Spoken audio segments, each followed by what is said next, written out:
encontró la doctora Alma Treviño, tenía varios tumores, ¿verdad, Lidia? En diferentes partes del cuerpo, y estaba muy preocupado por la cuestión de que dijeron que iba a ser, pues, intervenida, porque pensaban que podía ser canceroso. Y resulta ser que estuvimos orando también por ella, pero los tumores desaparecieron. No tiene nada, y esto es una obra en una persona que se declaró, pues, ¿cómo se dice? No exactamente ateo, eres agnóstica.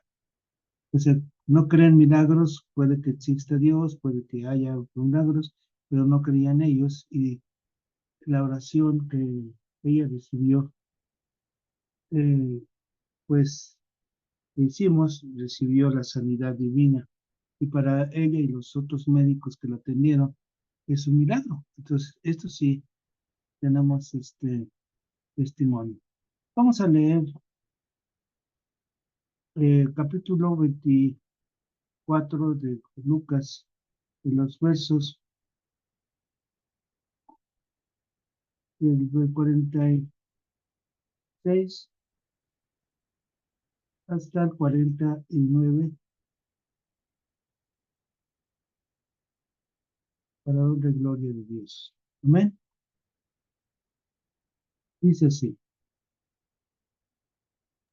Disculpa, Pablo, ¿me podrías repetir la cita bíblica, por favor? 24, 46 al 49. Dice, y les dijo, así está escrito, y así fue necesario que el Cristo padeciese y resucitase de los muertos en el tercer día, que se predicase en su nombre el arrepentimiento y el perdón de pecados en todas las naciones, comenzando desde Jerusalén. Y vosotros sois testigos de estas cosas. He aquí yo enviaré la promesa de mi Padre sobre vosotros, pero quedaos vosotros en la ciudad de Jerusalén, hasta que seáis investidos de poder desde lo alto. Ok, vamos a ver. ¿Qué tenemos aquí en nuestra primera parte? Dice, introducción, los efectos del bautismo y los dones que derrama el Espíritu Santo son lo mismo en la época de la iglesia primitiva. Dios nos hace competentes para la obra a la que Él, perdón, a la que Él nos ha llamado. Pero recibiréis poder cuando haya venido sobre vosotros el Espíritu Santo, y me seréis testigos en Jerusalén, en toda Judea, en Samaria y hasta lo último de la tierra. Esto es importante. Algunos piensan que el bautismo del Espíritu Santo ya no es en esta época, que fue nada más hasta la época de los apóstoles, pero la Biblia no nos dice nada al respecto. Cuando el apóstol Pedro predicó en el domingo de Pentecostés, una cosa que hizo énfasis en su predicación, dijo, dice, cuando le preguntaron, ¿qué haremos? Varones hermanos, ¿qué haremos? Le dijo, arrepentíos y bautícese cada uno en el nombre de nuestro, ese es el capítulo 3, 19. Así que arrepentíos y convertíos para que sean borrados vuestros pecados, para que venga la presencia del Señor en tiempo de refugios. Esto es importante. Y recibiréis poder cuando venga sobre vosotros el Espíritu Santo. Pues, o sea, porque para vosotros es la promesa, y para vuestros hijos, y para cuantos el Señor nuestro Dios llamar. En la época que la Iglesia Cristiana Interdenominacional fue bautizada con el Espíritu Santo, allá en el año 1932, una gran cantidad de hermanos que estaban en ella no creían que esto fuera posible. Dijeron, eso es para los tiempos antiguos. Sin embargo, Dios bautizó con su Espíritu Santo a la iglesia y fue derramado sobre nosotros este poder. Pasamos a la siguiente parte. ¿Ok? Entonces se dieron cuenta que había ese bautismo y algunos lo recibieron una tarde, una de sábado para avanzar el domingo, y otros tuvieron que esperar un tiempo para recibirlo. Entonces, ¿cuáles son los requisitos para recibir el bautismo del Espíritu Santo, comenzaron a decirse? Aquí tenemos la primera: nacer de nuevo, haber aceptado a Cristo Jesús como su Salvador. El que no es nacido de nuevo, puede haber uno que aparentemente lo reciba, pero debemos tener cuidado. Fíjese lo que dice 1 de Juan 4, del 1 al 3. Amado, no creéis a todo espíritu, sino probad los espíritus si son de Dios, porque muchos falsos profetas han salido por el mundo. En este conocer el Espíritu de Dios. Todo espíritu que confiesa que Jesucristo ha venido en carne es de Dios, y todo espíritu que no confiesa que Jesucristo ha venido en carne no es de Dios, es del diablo. Entonces tenemos que tener mucho cuidado. A la actualidad hay muchos que hacen milagros, pero si no tienen el nuevo nacimiento, obviamente no pueden vivir una vida santa y agradable a Dios, como nos lo muestran las Sagradas Escrituras. Tenemos que tener cuidado, este es el primer requisito, nacer de nuevo. Seguimos. Ejercer la santificación, es decir, una vida apartada del pecado y de las costumbres del mundo que a Dios no le agrada. Respondió Jesús y le dijo: el que me ama, mi palabra guardará, y mi Padre le amará, y vendremos a él y haremos morada en él, con él. El que no me ama, no guarda mis palabras, y la palabra que habéis oído no es mía, sino del Padre que me envió. Y también el Señor Jesucristo dijo: por sus frutos los conoceréis. No puede un mal árbol dar frutos buenos y un buen árbol dar frutos malos. Por los frutos que tiene el que predica y el que según esto es bautizado, este es de Cristo. Si no tiene esos frutos, simple y sencillamente no está en el camino. Ponemos la parte que es la santificación. Lleva una vida espiritual basada en la oración diaria, en la lectura de la Biblia, ¿ok? En la asistencia y en la comunión dentro de la iglesia y en el ejercicio de la fe en la vida diaria, y de ser humildes siempre delante de Dios. Este es uno de los aspectos que tenemos que tener en cuenta. A ver, esto que de una vida espiritual y santificada es muy importante, pero tenemos que tener en cuenta que la persona debe ser humilde, debe ser espiritual.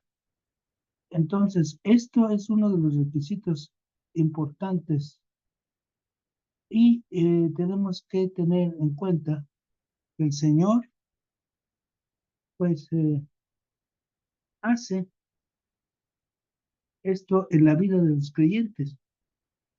Muchos no reciben el poder del Espíritu Santo por falta de fe o por falta de llevar la vida de santidad y este, de amor en el Espíritu Santo. Amén.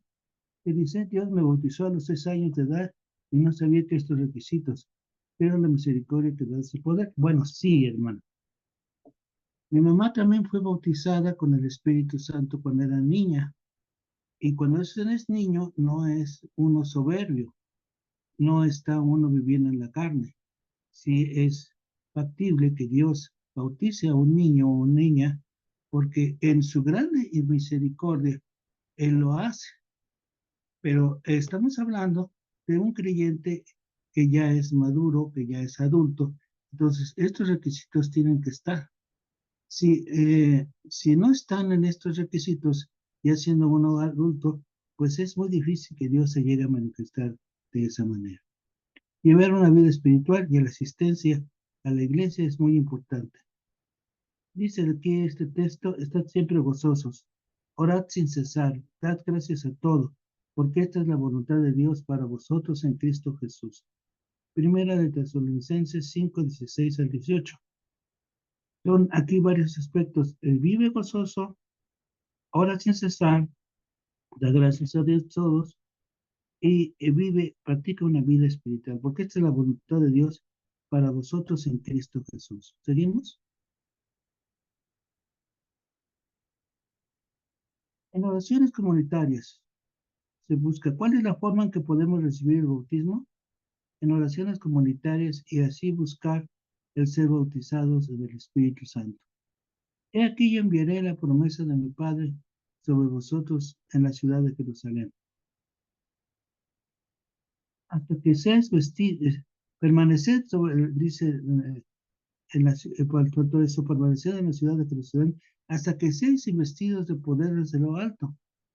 Y luego dice que 10 días después, cuando llegó el día de Pentecostés, estaban todos unánimes juntos y se les aparecieron lenguas repartidas como de fuego, asentándose sobre cada uno de ellos, y fueron todos llenos del Espíritu Santo, y comenzaron a hablar en otras lenguas, según el Espíritu les daba que hablase. Hechos 2, 1 al 4. Vemos que los discípulos permanecieron, muchos de ellos unidos en oración, hasta que recibieron el poder del Espíritu Santo. Cuando el Señor Jesucristo se pareció a todos sus discípulos en Nazaret, dice el apóstol Pablo en 1 Corintios 15, que cuando se apareció, eran más de 500 hermanos a la vez. Nada más, pero nada más de esos 500 hermanos, 120 permanecieron en oración cuando fueron llenos del Espíritu Santo. 120. Y esto es muy importante porque muchas veces se puede uno dar cuenta que de los que perseveran en la oración, no son todos. Comienzan a ver muchas veces este tipo de oración comunitaria, pero solo unos cuantos perseveran hasta el final, hasta que son recibidos llenos del Espíritu Santo. Esto nos ha pasado en muchos grupos de iglesia que estamos hablando, jóvenes, intermedios, varones, femenil, y esto ha sucedido que se ponen a orar, pero no todos perseveran en la oración y solo unos reciben en la perseverancia el ser investidos del poder del alto. Dice entonces, esto que dice que todos los que estaban ahí fueron llenos del Espíritu Santo, eran solamente 120, ¿ok? ¿Seguimos? ¿Cuál es la forma en que puedo recibir ahora en el individual el bautismo del Espíritu Santo? En lo individual, en la oración para que Él dé el Espíritu Santo a cada corazón. Sí, pero cada uno de nosotros debe de buscarlo también en lo personal. Pedirle que Él bautice a la iglesia, pero también me bautice a mí en lo personal. Cuando el bautismo comenzó en Portales en el año 1962, muchos hermanos recibieron el bautismo del Espíritu Santo, pero no el hermano Josué Mejía, aunque él creía en él. Y tuvo que pasar algunos meses antes que lo recibiera. ¿De qué manera lo logró? Dice, más cuando oras, entra a tu aposento y cerrada la puerta, ora a tu Padre que está en secreto, y tu Padre que ve en lo secreto te recompensará en público.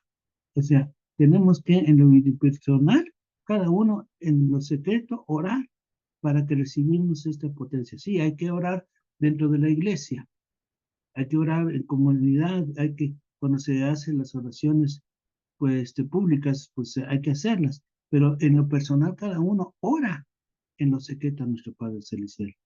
Y luego aquí el Señor Jesucristo hizo otra mención de qué es lo que se pide a veces en la oración. ¿Qué padre de vosotros, si su hijo le pide pan, le dará una piedra? O si un pescado, en lugar de pescado, le dará una serpiente? O si le pide un huevo, le dará un escorpión. Pues si vosotros, siendo malos, sabéis dar buenas dádivas a vuestros hijos, ¿cuánto más vuestro Padre Celestial dará el Espíritu Santo a los que se lo piden? Fíjese usted, hermano. Ya aquí es de una manera individual.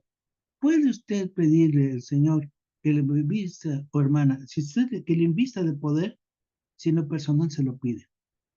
Y esto es una promesa de Dios. Y aquí está claramente cuánto más vuestro Padre Celestial dará el Espíritu Santo a los que se lo piden. Aquí está en Lucas capítulo 11, del 11 al 13, versículos 11 al 13. ¿Seguimos? Dones y ministerios según 1 Corintios 12. San Pablo compara los dones que el Espíritu de Dios reparte y forma ministerios con un símil del cuerpo humano, que aunque es un solo cuerpo o carne, con los diferentes dones y ministerios que hay dentro de la iglesia. Los compara con los miembros que hay en un cuerpo, con los diferentes ministerios que hay dentro de la iglesia. Vamos a ver, también lo hace en Romanos 12, 4 al 8, y me pareció que podríamos compararlo conversando con estos versículos. Dice así en Romanos 12, 4 al 8, porque de la manera que en un cuerpo tenemos muchos miembros, pero todos los miembros tienen, no todos los cuerpos tienen la misma función, así nosotros, siendo muchos, somos un cuerpo Cristo y todos miembros los unos de los otros. De manera que teniendo diferentes dones, según la gracia que nos es dada, si el de profecía, úsese conforme a la medida de la fe, o de servicio en servir, o el de enseñanza en la enseñanza, o el que exhorta en la exhortación, el que reparte con liberalidad y el que preside con solicitud, el que hace misericordia con alegría. Esto es importante. Todos somos bautizados en determinado momento por el Espíritu Santo, pero Dios reparte dones a cada uno de diferente manera. A uno les da el don de profecía, a otro de la fe, a otro de servir, a otro en enseñanza, a otro en exhortación, a otro en la liberación de espíritus, a otros en presidir. Y entonces el Dios da diferentes dones para que estos trabajen dentro de la iglesia. Y la capacidad de los que están dentro de la iglesia, en este caso, no depende de tanto lo que estudien, sino de cómo son guiados por el Espíritu de Dios. Estamos siendo guiados por el Espíritu de Dios y entonces existe una armonía en ello. Vamos a ver el siguiente pasaje, en el siguiente, perdón, parto. En Efesios capítulo 4, vamos a leer primero, porque dice, yo pues, preso del Señor, os ruego que andéis como es digno de la vocación en que fuiste llamados, con toda humildad y mansedumbre, soportándoos con paciencia los unos a los otros, solícitos en guardar la unidad del Espíritu en el vínculo de la paz, un cuerpo y un espíritu, como fuisteis también llamados a una misma esperanza de vuestra vocación. Un Señor, una fe, un bautismo, un Dios y Padre de todos, el cual es sobre todos y por todos y en todos, pero a cada uno de vosotros fue dada la gracia conforme a la medida del don de Cristo, por lo cual dice, subiendo a lo alto, llevó cautivo la cautividad y dio dones a los hombres.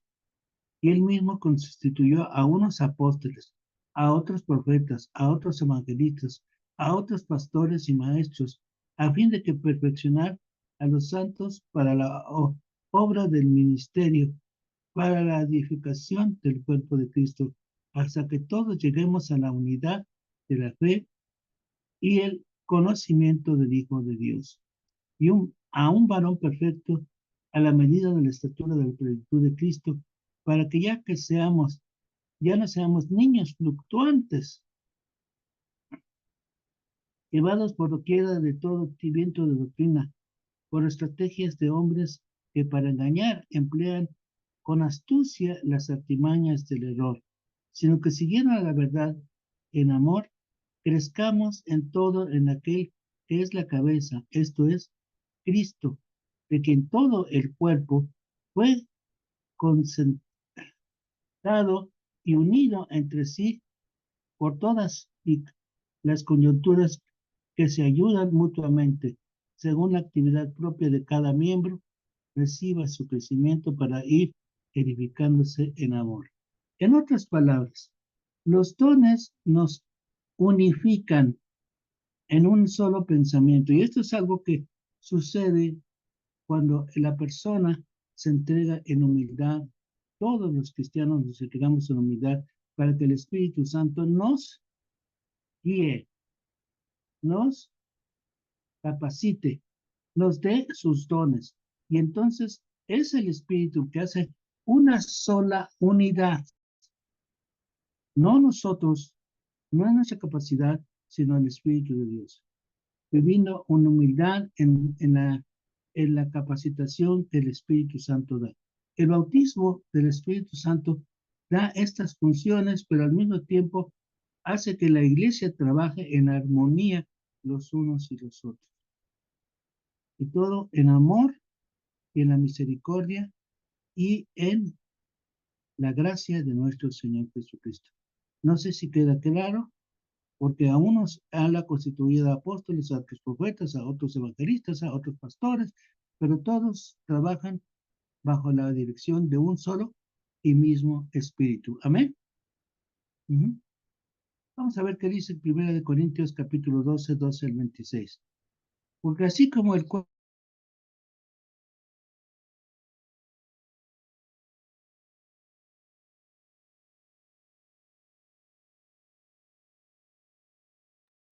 Ya no te escuchamos, Pablo.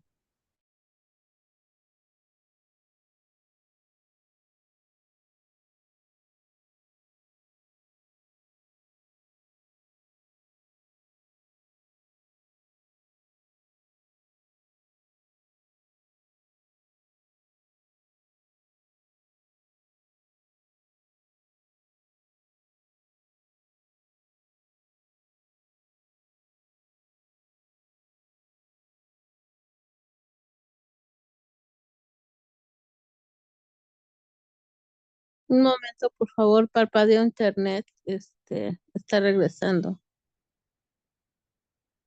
¿Alguien que quiera leer este pasaje de 1 Corintios 12, del 12 al 26?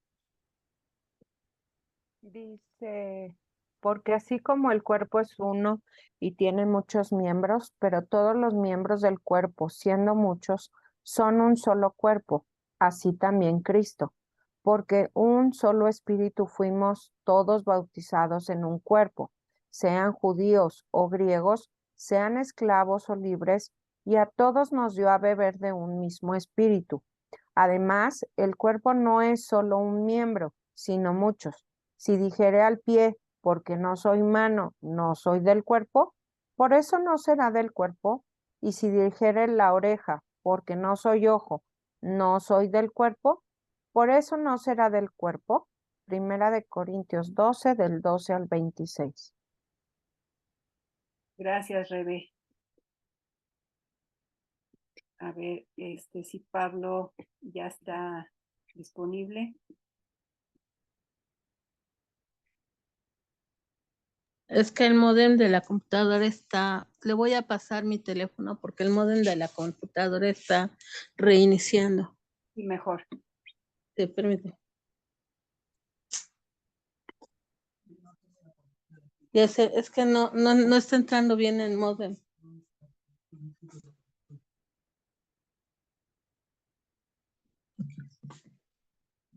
Puedes conectar la cámara.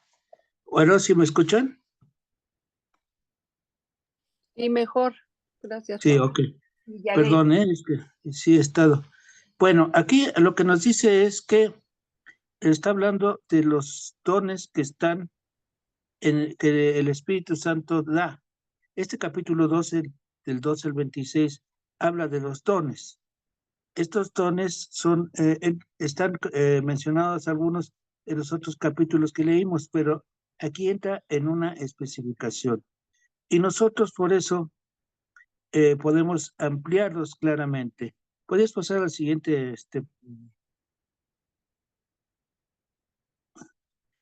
Aquí están los dones presentados en una clasificación que les ha dado las iglesias para que podamos entenderlos.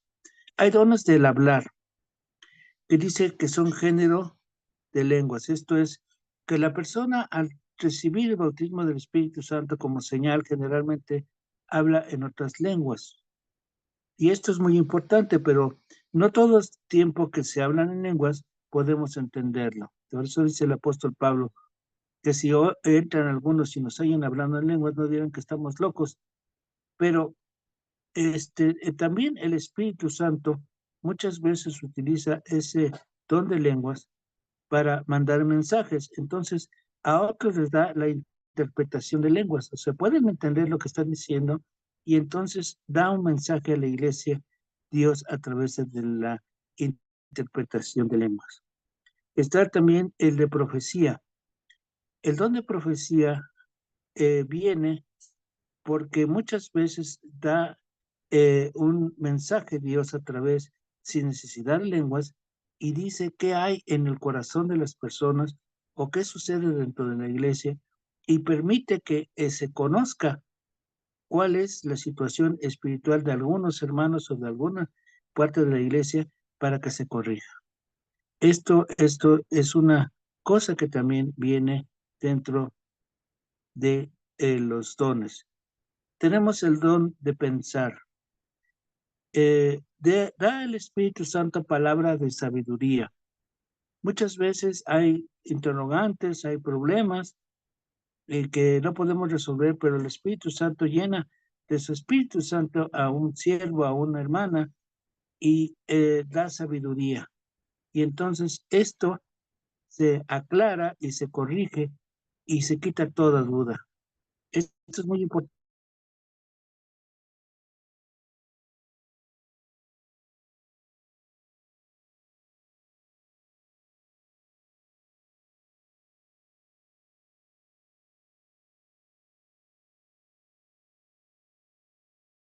Esto también es importante. ¿Cuál es la diferencia de ciencia y cuál es la diferencia entre sabiduría? La ciencia es aquello que nos permite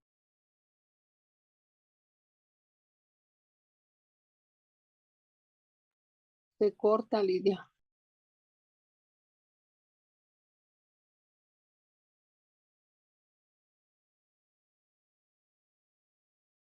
por ejemplo, de la Pablo, perdón, se doctrina. cortó y no te alcanzamos a escuchar lo que estabas diciendo. Estabas en lo que es la don de ciencia y la don de sabiduría. ¿Sí me oyen? Ya te escuchamos, pero se cortó. Sí, la ciencia es cuando Dios da la capacidad para entender las diferentes partes de la doctrina o de la sabiduría, de la teología, para que lo entendamos de una manera perfecta y correcta. Esto es dentro de nuestro espíritu y nos da a entender qué es lo que Dios quiere de nosotros. El discernimiento de espíritus. Esto es muy importante. ¿Por qué es importante el discernimiento de espíritu? Porque muchas veces hay gente que aparentemente es cristiana, es cristiana, perdón, ya me entró otra vez. Lidia, toma tu...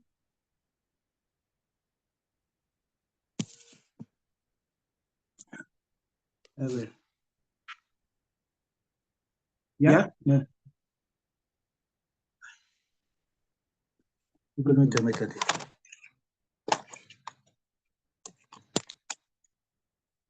¿Sí me oyen? Ok. El Ya. discernimiento del espíritu es que hace ver a la persona aparentemente es cristiana y no lo es. Y nos hace ver cuándo hay un problema para la iglesia. ¿Ok?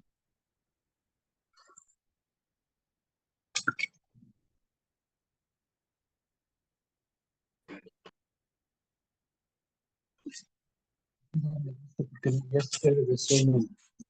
Se distorsiona, Pablo.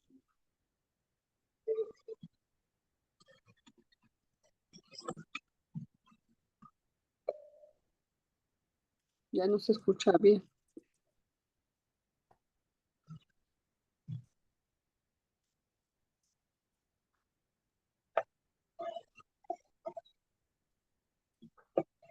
Bueno, ¿se llama bien?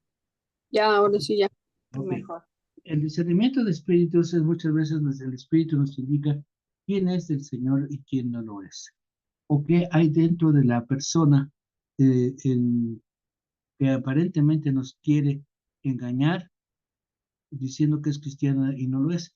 Esto lo hace el espíritu, lo da a entender de una manera maravillosa. Ahí tenemos la función de los dones en el fe, de sanidades y de hacer, que se llama del actuar. Tenemos la fe como un don del espíritu, que es un tanto diferente que la fe que nosotros hemos recibido del Señor Jesucristo. Cualquiera que reciba a Cristo tiene que tener fe, pero el don de fe es algo que da muy especialmente el Espíritu Santo para que haya en determinado momento una plena confianza en la iglesia en lo que Dios va a hacer. Esto es muy importante y entonces viene la fe para todos, para que Dios se manifieste de una manera especial. El don de sanidades, cuando Dios derrama de su espíritu para que haya grandes cantidades de sanidades, el cuerpo es sanado de enfermedades de diferentes tipos, y al don de hacer milagros. El don de hacer milagros no es simple y sencillamente sanidades. El Señor hace milagros de muchas maneras. Por ejemplo, el Señor permitió que en determinado momento hubiera milagros en portales, como que una persona se cayera, se fuera atropellada, quedara abajo de un carro, y una hermana tuviera la fuerza suficiente para levantar el carro y sacar a la hermana, y que sanase esa persona de la herida que tenía. Ese es un milagro. Entonces, estos son los dones del actuar. Con las manifestaciones del Espíritu de Dios, las obras de la carne no se dan en la iglesia y son vencidas, mientras que si no están, aparecen herejías, pleitos, divisiones y contiendas. Esto es muy importante tenerlos en cuenta, y buscar el bautismo del Espíritu Santo dentro de la iglesia hace que se corrijan cualquier otro tipo de problema espiritual que haya y que venga la unidad del Espíritu. ¿Estamos claros? ¿Ya quedó claro? A ver, ¿queda algo más? Mónica. Si alguien tiene alguna duda que quiera compartir para que el hermano Pablo nos las aclare. Yo sí. A ver. Yo quisiera que nos dijeras que cuando alguien está ministrando y pues su vida no es correcta, ¿qué pasa? O está Bueno, sirviendo en la iglesia, o está sirviendo en la iglesia. la palabra de Dios nos dice que hay dos tipos de cristianos, uno que es carnal y otro que es espiritual. El espiritual vive una vida conforme a la voluntad de Dios, pero si hay alguien que, por ejemplo, vive en adulterio o está en fornicación y se dice cristiano y dice que tiene el Espíritu Santo, ese no es de Dios. Recordemos que el diablo se disfraza muchas veces como si fueran ministros de justicia. Eso nos lo dicen en Corintios. El apóstol Pablo habla claramente al respecto porque sabía que vendrían muchos en el nombre de Cristo a tratar de engañar a la iglesia. Y entonces él les habla y les dice que debemos de tener cuidado al respecto. Si no recuerdo, es más, 2 de Corintios capítulo 12. Vamos a ver.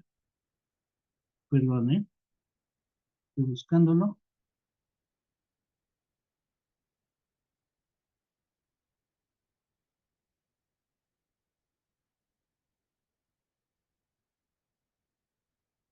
Segunda de Corintios, ¿qué? Ok, capítulo 11. Porque si viene alguno predicando a otro Jesús, que el que os hemos predicado, o si recibís otro espíritu, que el que habéis recibido, o otro evangelio que el que habéis aceptado, bien lo tendráis. y pienso que nada más ha sido inferior a aquellos grandes apóstoles. Aunque sea tosco en la palabra, no soy en el conocimiento. En todo y por todo lo hemos demostrado. Porque yo, humillándome a mí mismo, para que vosotros seáis enaltecidos, por cuanto os he predicado el Evangelio de Dios, he predicado el Evangelio de Dios en vale, he despojado a otras iglesias, recibiendo salario para serviros a vosotros. A ver, adelante, vamos a adelantarnos este Pablo, capítulo. perdón. Dice, versículo 13 del capítulo 11. Porque estos son falsos apóstoles, obreros fraudulentos, que se disfrazan como apóstoles de Cristo. Y no es maravilla, porque el mismo Satanás se disfraza como ángel de luz. Así que no se extrañen si también sus ministros se disfrazan como ministros de justicia, cuyo fin será conforme a las obras. ¿Sí? ¿Qué me decías? Sí, completo un poco. En Mateo 24, si no me recuerdo, Mateo 7, perdón, 7:22 dice, muchos me dirán en aquel día, Señor, Señor, ¿no profetizamos en tu nombre y en tu nombre echamos fuera demonios? Y en tu nombre hicimos muchos milagros. Y entonces les declaré, nunca los declararé, nunca os conocí apartados de mí, hacedores de maldad. Esto es porque decía en una anécdota que en una ocasión una anciana oraba y le pedía a Dios que le diera alimentos. Y era muy pobre y no tenía dinero y además era viuda y vivía sola. En aquella ocasión, unos niños oyeron que ella oraba por sus alimentos, pidiéndole al Señor que le mandara comida.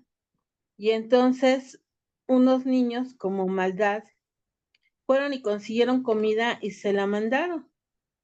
Pero cuando la dejaron a la puerta de su casa, dejaron una nota que decía, esta comida te la manda el diablo. Y entonces ella cuando vio aquella nota le dijo, Señor, gracias, porque cuando tú obras hasta el diablo obedece y da bendición. Y es que en realidad Dios usa al que Él quiere. Hay gente que definitivamente hace daño y persigue a los hermanos. Por ejemplo, ahorita decíamos de los hermanos que fueron aprisionados en Chiapas y les despojaron de sus tierras. Es una gran lucha y es un gran problema, pero oramos y el Señor ya los liberó contra todo pronóstico y contra todo lo que ellos quisieran que hubiera pasado. Entonces, debemos de considerar que las acciones no siempre vienen o sea, son hechas por gente santificada, pero son de Dios. Ahora, ¿cuál es la señal de que el obrar de un milagro es de Dios? Bueno, hay cambios de vida. La persona puede sanar, pues ya sea por brujería o puede ser por oración o puede ser El poder de Dios. porque Dios usa a un médico para sanarla. Ujú. Pero el poder para sanar la vida física no opera la salvación del hombre. Cuando una persona es sanada por Dios, su corazón se llena de gratitud y el fruto de su vida es un cambio, necesariamente. Entonces, ahí podemos discernir que un milagro es de Dios o no, y también discernir la vida de esa persona que está haciendo el milagro no necesariamente es una persona que está rectamente delante de Dios, pero Dios finalmente usa lo que Él quiere y a quien Él quiere. Por eso, perdón, Diana, último, comenzamos con 1 Corintios 4:1 que dice, probad si los espíritus son de Dios, porque esto es muy importante. Los apóstoles, cuando Pablo y Bernabé fueron llamados, dice, y dijo el Espíritu Santo, apartarme a Bernabé y a Saulo para la obra que se llama. Y dice que antes de mandarlos, entraron en oración y ayuno para comprobar si ellos eran, esa profecía venía de Dios o de no. Porque muchas veces viene una profecía, pero tenemos que probar si es de Dios o no. Dios la confirma a través de su espíritu. Y si no es de Dios, no la confirma. Entonces probamos los espíritus si son de Dios, probamos las profecías. Y cuando son de Dios, estos son confirmados con milagros, señales y maravillas. ¿Quedó claro? No sé si queda claro. Sí, amén. Bueno, te dejo este lugar, hermana. Ujú. Pues gracias a Dios por su palabra, ¿verdad? Porque uno ora y realmente el Señor confirma.